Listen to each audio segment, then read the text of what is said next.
اعلی حضرت مفتی اعظم حجت الاسلام بریلی تجھے سلام۔ السلام علیکم ورحمۃ اللہ تعالی وبرکاتہ۔ مرکز اہل سنت جامعہ رضویہ منظر اسلام کے یوٹیوب چینل ہم سبق درس نظامی میں آپ کا خیر مقدم ہے۔ پیارے بچوں، جنہوں نے اب تک ہمارے چینل کو سبسکرائب نہیں کیا ہے وہ ضرور سبسکرائب کر لیں اور بیل آئیکن بھی ٹچ کر دیں تاکہ کوئی بھی اپلوڈ آئے وہ اس کی نوٹیفیکیشن آپ تک فوراً پہنچ جائے، اور اپنے ساتھیوں سے بھی شیئر کریں، اور بات پسند آئے تو لائک بھی کریں۔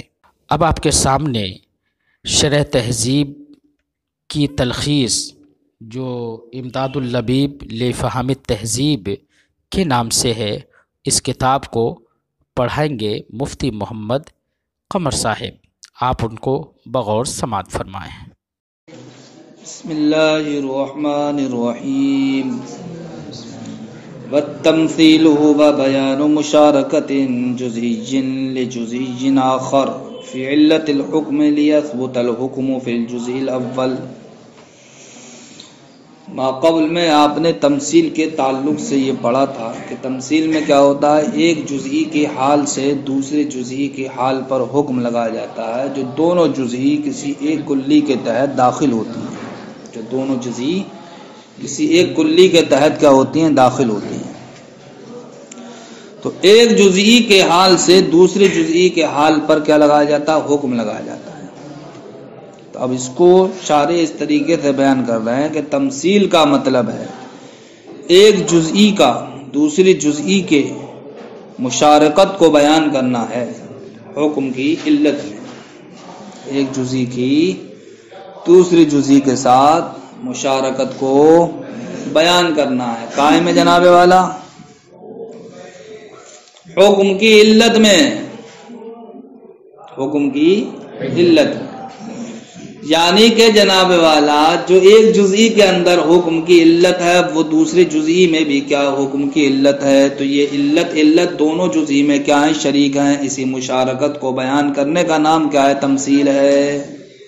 اسی مشارکت کو بیان کرنے کا نام تمثیل ہے، یا یہ کہہ لیجئے کہ جناب والا تشبیہ دی جاتی ہے تمثیل میں، ایک جزئی کو دوسری جزئی سے، ایک جزئی کو دوسری جزئی سے تشبیہ دی جاتی ہے۔ تو جناب والا جس کو تشبیہ دی جائے گی اس کو کیا کہتے ہیں، مشبہ۔ جس سے تشبیہ دی جائے گی اس کو کیا کہتے ہیں، مشبہ بھی۔ اب ان دونوں کے درمیان کوئی جناب والا ایسی چیز ہونا چاہیے جو دونوں کے درمیان کیا ہو، مشترک ہو۔ وہ جناب والا مشترک ہونے والی چیز کیا ہے، علت۔ وہ علت ہے، وہ کیا ہے، علت ہے۔ تو اب اس علت کی بنیاد پر جناب والا مشبہ بھی جو اصل ہے اس میں جو حکم ثابت ہے، اسی علت کی بنیاد پر مشبہ میں کیا کیا جاتا ہے، حکم کو ثابت کیا جاتا ہے، حکم کو۔ تو تمثیل کے لیے جناب والا یہاں پر 3 مقدمات ضروری ہیں۔ تمثیل کے لیے 3 مقدمات ضروری ہیں۔ پہلا مقدمہ کیا، کہ حکم اصل میں ثابت ہو۔ اصل سے مراد کیا ہے یہاں پر، مشبہ بھی۔ کیا، اس اصل سے مراد کیا ہے، مشبہ بھی۔ دوسرا جناب والا مقدمہ یہ ہے کہ حکم کی علت اصل میں وصف قضائی ہو۔ حکم کی علت اصل میں وصف قضائی ہو۔ وصف قضائی کا مطلب یعنی کہ کوئی عام وصف نہیں ہونا چاہیے بلکہ کوئی خاص وصف ہونا چاہیے، مخصوص وصف ہونا چاہیے۔ کیا ہونا چاہیے، مخصوص وصف ہونا چاہیے۔ مثلا ہم کہتے ہیں کہ فلاں چیز میں یہ وصف ہے، کہیں یہی وصف اس میں بھی ہے، تو یہ خاص وصف ہوا یا نہیں ہوا۔ تو اصل میں جو وصف ہونا چاہیے کہ جس وصف کی بنیاد پر ہم اس حکم کو کس میں لے کر کے آ رہے ہیں، فرع میں لے کر کے آ رہے ہیں، تو یہ وصف کیسا ہونا چاہیے، کوئی عام وصف نہیں ہونا چاہیے بلکہ خاص وصف ہونا چاہیے۔ اسی خاص وصف کو کیا کہتے ہیں، وصف قضائی۔ تیسرا مقدمہ کیا ضروری ہے، کہ وہ وصف جناب والا فرع میں بھی موجود ہونا چاہیے، فرع میں بھی موجود ہونا چاہیے۔ اب اس وصف کو اگر لفظ علت سے بدل لو گے تو اور معنی کیا ہو جائے گا، آسان ہو جائے گا۔ کہ یہاں پر تمثیل میں 3 مقدمات کا ہونا ضروری ہے۔ پہلا مقدمہ کیا تھا، اصل میں حکم ثابت ہو، اصل میں حکم ثابت ہو، یعنی کہ مشبہ بھی میں کوئی حکم کیا ہونا چاہیے؟ ثابت ہونا چاہیے۔ اور دوسرا مقدمہ کیا ہے؟ اصل میں کیا ہونا چاہیے؟ وصف قضائی ہونا چاہیے، یعنی کہ یہ کہہ لو کہ اصل میں علت ہونا چاہیے۔ اب تیسرا مقدمہ بنا وہی علت کیا ہو؟ فرع میں ہو، وہی علت کیا ہو؟ فرع میں ہو، وہی علت فرع میں ہو۔ جب یہ تین مقدمات ہم کو حاصل ہوں گے تب کہیں جا کر کے ہمیں تمثیل حاصل ہوگی۔ کیا حاصل ہوگی؟ تمثیل حاصل ہوگی۔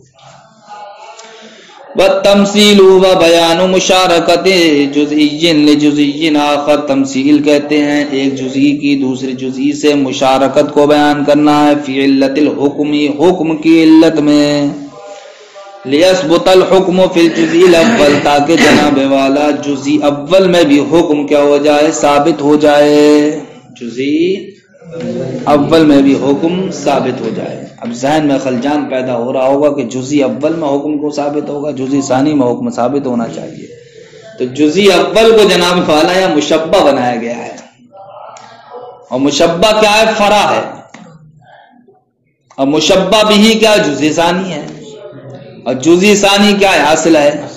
تو اصل میں تو حکم ہے ہی، اس حکم کو کھینچ کے لانا قائم ہے اب جزئی اول میں، قائم ہے جزئی اول میں۔ تو اب آپ کا خلجان دور ہو جانا چاہیے کہ جزئی اول میں کیا کرنا؟ حکم کو ثابت کرنا ہے، اس لیے کہ جزئی اول کو کیا بنایا گیا؟ مشبہ بنایا گیا ہے، نہ کہ مشبہ بھی۔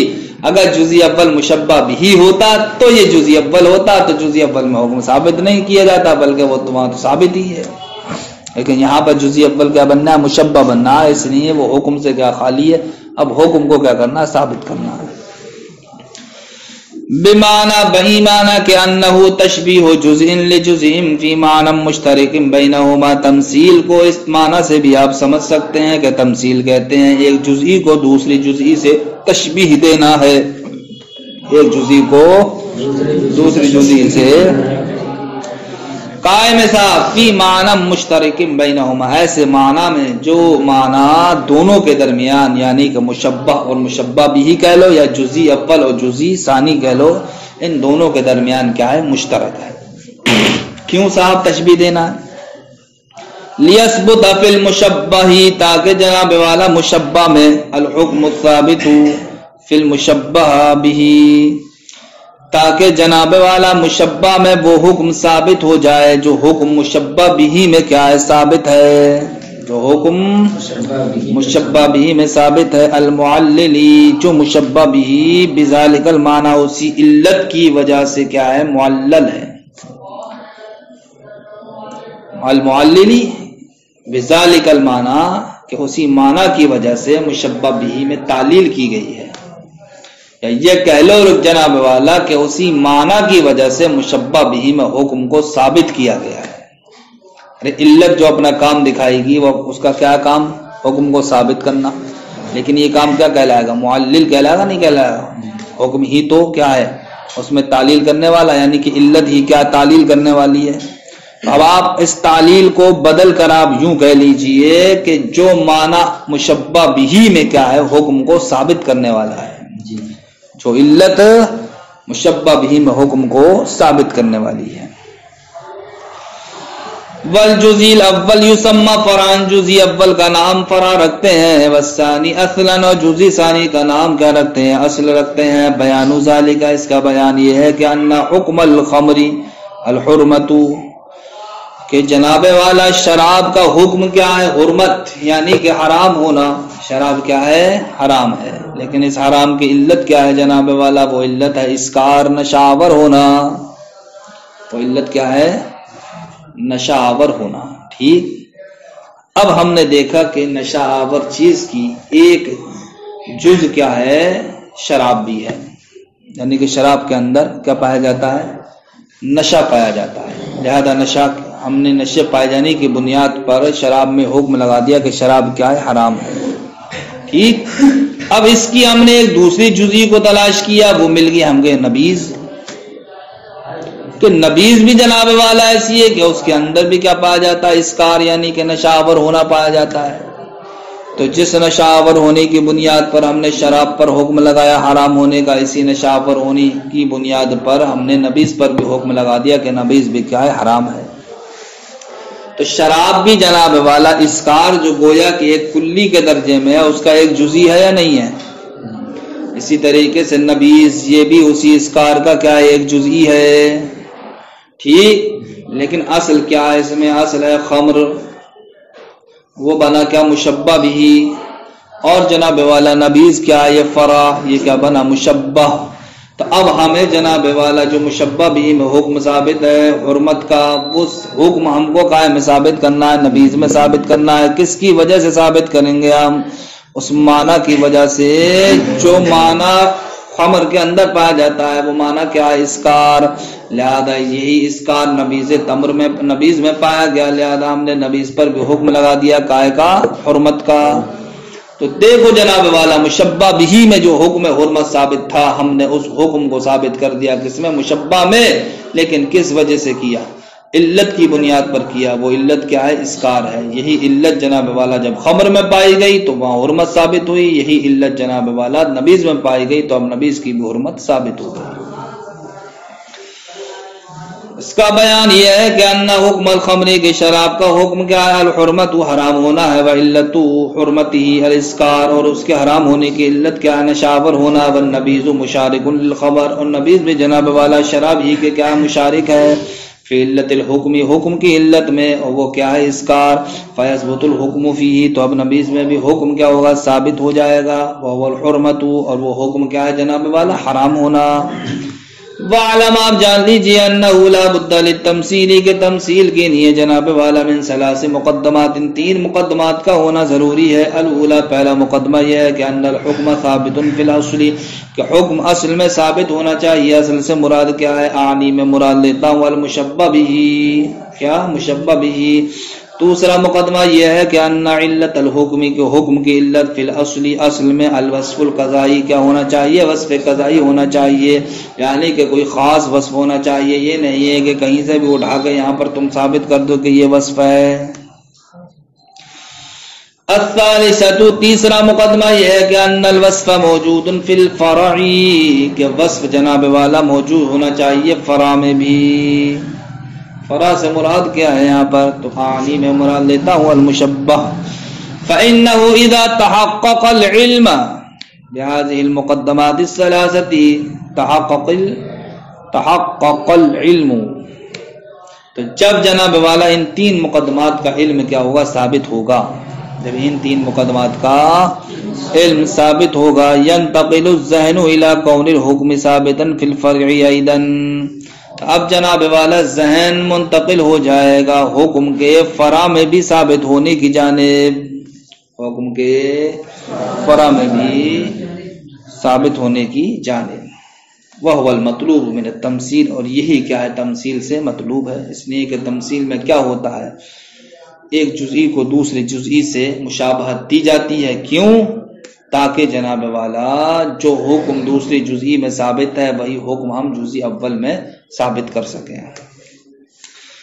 ثم ان المقدمۃ الاولی، تو جناب والا پہلا والا مقدمہ، والثالثۃ، اور تیسرا والا مقدمہ، ظاہرتان فی کل تمثیل، ہر تمثیل میں کیا ہے، ظاہر ہیں، یعنی کہ مشبہ بھی آسانی سے سمجھ لو گے اور مشبہ کو بھی آسانی سے سمجھ لو گے، لیکن علت کو سمجھنا دشوار ہے، علت کو سمجھنا دشوار ہے، یا وصف کو سمجھنا کیا ہے، دشوار ہے۔ تو فرماتے ہیں جو دشوار ہے اس کی پہچاننے کا طریقہ بھی مصنف علیہ الرحمٰن نے بیان فرمایا، اس لیے گھبرانے کی ضرورت نہیں ہے۔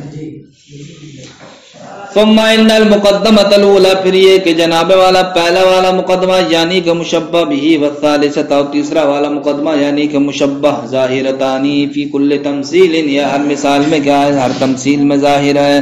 فانما الاشکال فی الثانیۃ، مشکل تو جناب والا قائم میں آتی ہے دوسرے والے مقدمے میں آتی ہے۔ دوسرا والا مقدمہ کیا تھا، وصف قضائی والا۔ وَلِذَا بَيَّنَ لَهَا الْمُصَنِّفُ طَرِيقَيْنِ، اسی وجہ سے مصنف علیہ الرحمٰن نے اس کے لیے تین طریقے، وہ دو طریقے بیان فرمائے ہیں۔ کتنے طریقے بیان فرمائے ہیں؟ دو۔ حیث قال، اس لیے فرمایا، وَالْعُمْدَةُ فِي طَرِيقِهِ، اور اس کو سمجھنے میں جناب والا عمدہ کیا ہے؟ طریقہ دوران ہے اور کیا ہے؟ تردید ہے، دوران اور تردید۔ یعنی کہ ہم کسی بھی جناب والا جہاں پر ہم نے ایک چیز کو دوسری چیز سے تشبیہ دی ہوگی تو وہاں پر وصف کو پہچاننے کا یا علت کو پہچاننے کا طریقہ دوران اور کیا ہے؟ تردید ہے، دوران اور تردید ہے۔ دوران کس کو کہتے ہیں، تردید کس کو کہتے ہیں، اس کی وضاحت شارح فرمائے ہیں۔ دوران کا مطلب ہوتا ہے جناب والا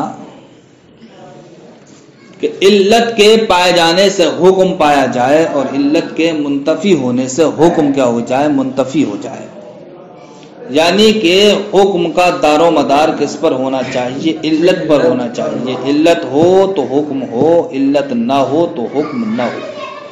تو دوران بنا یہ دارہ یا دورو سے گردش کرنا، کیا تو حکم دیکھیے یہاں پر علت پر گردش کر رہا ہے، علت ہے تو حکم ہے، علت نہیں تو حکم نہیں، اس لیے اس طریقے کو کیا کہتے ہیں؟ دوران کہتے ہیں۔ والعمدۃ فی طریقہ، اور عمدہ یعنی کہ المعتمد علیہ کہ جس پر بھروسہ کیا جائے، فی طریق تمثیل، تمثیل کے طریقے میں، وکونہ سببا اور اس کے سبب ہونے میں، لثبوت الحکم فی الجزء الاول، جزء اول میں حکم کو ثابت کرنے کے لیے، وہ عمدہ طریقہ کیا ہے جناب والا؟ هو الدوران والتردید، وہ کیا ہے؟ دوران اور تردید ہے۔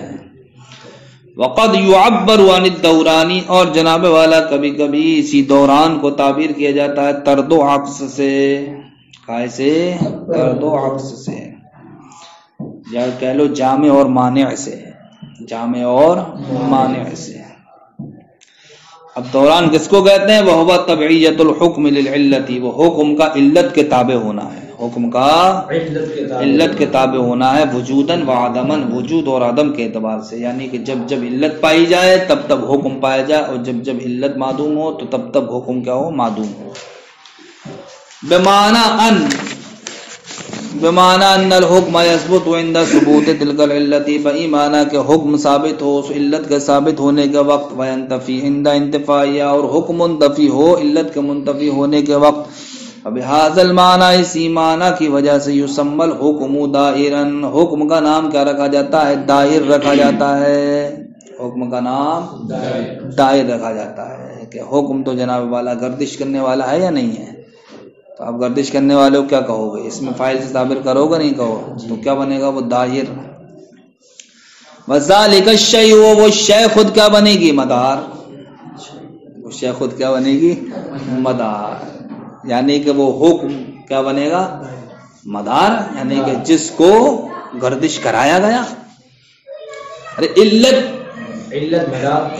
بنے گی حکم، علت بنے گی دائر، یعنی علت بنے گی مدار، ہاں حکم کیا بنے گا؟ دائر، حکم، اس لیے کہ حکم تو گردش کرنے والا ہے، لیکن حکم کس پر گردش کرنے والا ہے؟ علت پر، تو علت فی نفسی کا بن جائے گی، یہ مدار بن جائے گی، دم مدار۔ فالاسکار، تو اسکار، مثلا علت للحرمت، یہ علت ہے حرمت کی، فمتا وجدت، تو جب جب وہ پائی جائے گی، وجدت، تو ارے کیا ہوا یہ؟ تو اسکار مثلا یہ حرمت کی کیا بنا؟ علت بنا، تو جب جب یہ علت پائی جائے گی تو کیا پایا جائے گا؟ حرمت پائی جائے گی۔ ومتا فقدہ، فقدت، اور جب جناب والا یہ علت مفقود ہو جائے گی تب ایسی صورت میں حکم بھی کیا ہو جائے گا؟ یعنی کہ حکم سے مراد یہاں پر کیا ہے؟ حرمت ہے، اور علت سے مراد کیا ہے؟ یہاں پر اسکار ہے، اس لیے اسکار کی بنیاد پر صیغے کو مذکر لے کر کے آ رہے ہیں، اور حرمت کی بنیاد پر صیغے کو مؤنث لے کر کے آ رہے ہیں۔ والتردید و ایراد و اوصاف الاسف، یہ تو ہو گیا جناب والا دوران کا میٹر، کہ دوران کا مطلب یہ ہوا کہ علت پائی جائے تو حکم پایا جائے، اور علت مفقود ہو تو حکم کیا ہو؟ مفقود ہو جائے۔ تو اب ہم یہ سمجھ لیں گے جناب والا جہاں پر بھی کہ فلاں چیز کی بنیاد پر حکم پایا جا رہا، فلاں چیز کی وجہ سے حکم نہیں پایا جا رہا، تو یہی علت ہے، پہچان ہو گئی نہیں ہوگی؟ بس تردید کا مطلب یہ ہے کہ ہم کسی چیز کے لیے کئی اوصاف ذکر کر دیں، ان کئی اوصاف کو ذکر کرنے کے بعد ہم کیا کر دیں؟ نفی کرتے چلے جائیں، جو نفی کرتے چلے جائیں گے تو پھر آخر میں ایک وصف بچے گا، کیا بچے گا؟ اسی کو پکڑ لیں گے، یہی علت ہے۔ جب اور دوسری چیزوں کی بنیاد پر حکم نہیں پائے جا رہا، ان کی نفی کر دی گئی، تو اب یہی ایک چیز ہے، اسی کی بنیاد پر حکم پایا جا رہا ہوگا، لہذا آپ سمجھ میں آ جائے گا کہ ہاں یہی کیا ہے، علت ہے۔ تردید سے آپ سمجھ سکتے ہیں کسی چیز کی علت کو، اور جناب والا دوران سے بھی آپ سمجھ سکتے ہیں۔ والتردید هو ایراد اوصاف الاصل، تردید جناب والا وہ اصل کے اوصاف کو پیش کرنا ہے، وابطال علیت بعضها، اور بعض اوصاف کی علت ہونے کو کیا کر دینا؟ باطل کر دینا ہے۔ لتنحصر العلیت فی الباقی، تاکہ جناب والا علت ہونا یہ صرف اور صرف جو اب باقی بچا اسی میں کیا ہو جائے؟ منحصر ہو جائے۔ مثلا یقال، کہا جاتا ہے، ان علت الحرمت فی الخمر، شراب میں حرمت کی علت اما الاسکار، یا تو اسکار ہے، نشاور ہونا ہے، و اما السیلان، یا پھر جناب والا سیلان یعنی پتلا پن ہونا ہے اس کا۔ تو دو وصف بیان کر دیے، نہیں کر دیا آپ نے؟ کس کے لیے؟ شراب کی حرمت کے لیے۔ اب آپ نے ایک وصف کی نفی کر دی، وہ نفی یہ کر دی کہ اگر بہاؤ یہ علت ہوتا شراب کے حرام ہونے کی، تو یہ تو بہاؤ پتلا پن پانی میں ہی پایا جاتا ہے، تو پانی بھی کیا ہونا چاہیے تھا؟ حرام ہونا چاہیے تھا، حالانکہ پانی حرام نہیں ہے۔ لہذا پتہ چلا کہ شراب کے حرام ہونے کی علت پتلا پن یعنی کہ بہاؤ نہیں ہے۔ تو جب ایک کی نفی ہو گئی تو اب ایک بچا، نہیں بچا اسکار، تو اب یہی متعین ہو گیا کہ صاحب یہی علت ہے۔ والثانی باطل، اور دوسری والی شے کا علت ہونا کیا ہو گیا؟ باطل ہو گیا۔ کیوں؟ لأن الماء سیال، اس لیے کہ پانی بھی تو جناب والا سیال ہے، پتلی چیز ہے، بہنے والی چیز ہے۔ ولیس بحرام، حالانکہ وہ حرام نہیں ہے۔ فتعین الاول، تو اب پہلے والی چیز ہی کیا ہو گئی؟ متعین ہو گئی کہ وہی کیا ہے؟ علت ہے شراب کے حرام ہونے کی۔ السلام علیکم ورحمۃ اللہ۔